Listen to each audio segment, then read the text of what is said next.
Welterweight bout here. Mauricio Ruffy coming in at plus 140 against Raimond Magomedaliev. Minus 185 on Raimond. I think it's Raimond. I don't know. We'll see how they pronounce it on Tuesday. But 10-1 for Raimond. 33 years of age for him. And 8-1 for Mauricio Ruffy. Should be a good scrap because both guys, I think, are possibly UFC caliber basing off of the film that I looked at, and it should be a good fight. Pretty evenly matched. And the Russian, I believe, is Islam Makhachev's training partner. That's what he tweeted today. So that's always something to keep into your cap.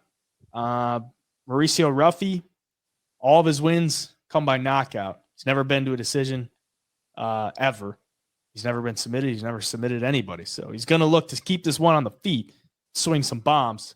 His only loss is a TKO in the second round to Manuel Sousa, who he almost finished in the first round of that fight if you watch that one. But yeah, I mean, he possesses some big power on the feet. He's training out of the Fighting Nerds camp, which is of like Caio Baralho.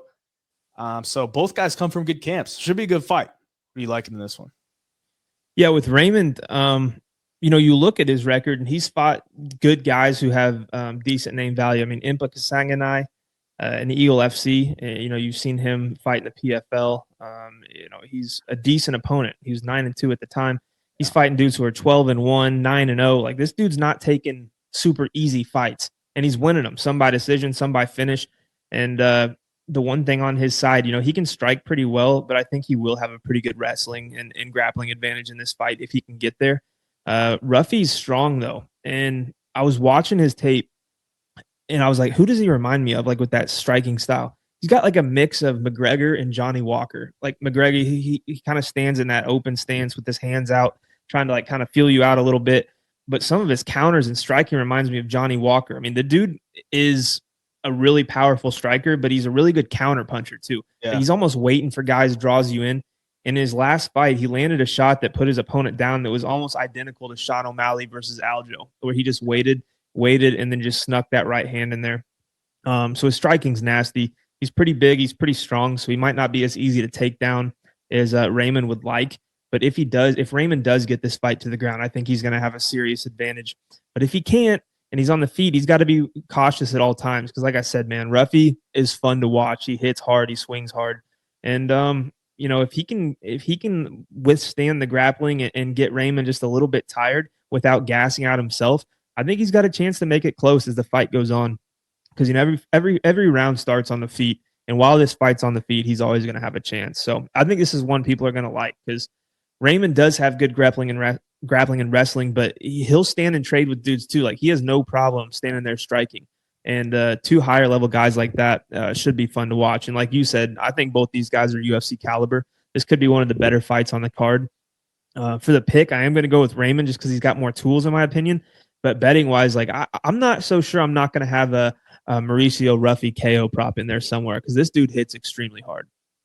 Yeah, I was, watching the film. And just like you said, that counter right on from Ruffy, like he'll look to set that up and try to pull you in and then fire off that right hand. So I was fully ready to be like dog shot on Ruffy's looking pretty good.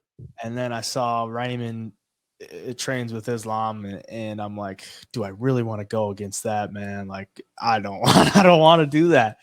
And then you look at his record, like split decision over Impa Kasanganay at 170. Impa Kasanganay is now fighting for $1 million at 205. So I'm like, Impa's a pretty big dude. And he's higher level. I mean, he was in the UFC and then goes over to PFL and he's having success there. So that win ages pretty well. If he messes around with Ruffy on the feet, he's flirting with danger. And he's kind of showed that he's willing to do that.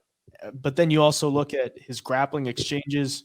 It's not like some dominant grappler. He's not like just shooting double legs and trying to get you on the ground and hold you there. So that gives me a little life on Ruffy as a live dog.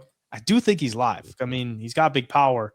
And if Raimond messes around with it, he could get caught But like you said, just more tools in the toolbox for Raimond Magomedaliev. So he's going to be the pick for me. I mean, if the line keeps steaming towards Raimond and you get Ruffy at like plus 200, just like last week when I think it was Vinicius, Oliveira, and some other dude, and I took a shot on the dog just because Oliveira fights super out of control, and he flatlined the guy.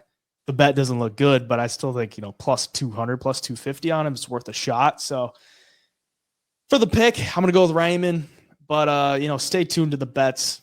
We'll see if Ruffy keeps growing as a dog, and I'll probably have a shot on him. I wish Raimond honestly was more grappling heavy, and that's all Ruffy had to worry about, because if it was like, Ruffy could just tee off on him without worrying about what's coming back at him. But the problem is for me that he can't have his hands down and ready to stuff takedowns, because Raimond will hit you with strikes too, and he's good and he's slick there too. So yeah, it's going to be super fun though. That's my fight of the night.